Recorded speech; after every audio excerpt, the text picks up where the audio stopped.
Hello friends, welcome back to my channel. మంచి Hyderabad special వంకాయ ఆలుగడ్డ కర్రీ ఎట్లా చేయాలో చూసేద్దామండి. సూపర్ ఉంటుంది. కొంచెం ఆయిల్ వేసుకుందాము.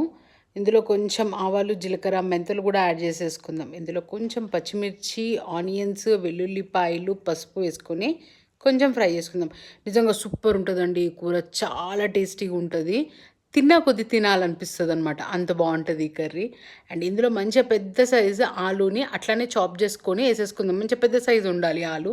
వంకాయలు కూడా పెద్ద పెద్దగా కట్ చేసుకుందాం. ఏ వంకాయ అయినా వేసుకోవచ్చు. పొడుగు వంకాయ అయినా, పొట్టు వంకాయ అయినా కూడా.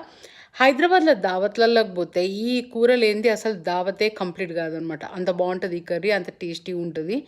సో కంపల్సరీ హైదరాబాద్ దావతులలో పెడతారు. మంచిగా ఆలు వంకాయ ఫ్రై అయింది అన్నాక ఉప్పు, కారం, ధనియా పౌడర్, కసూరి మేతి వేసుకొని మళ్ళీ ఒక్కసారి మంచిగా కలిపేసుకొని సరిపడా వాటర్ వేసుకొని 5 to 10 minutes బాయిల్ చేసుకుంటే మనకి కర్రీ అనేది రెడీ. సూపర్ టేస్టీగా చపాతీకి, రైస్కి దేనికైనా అదిరిపోతుంది.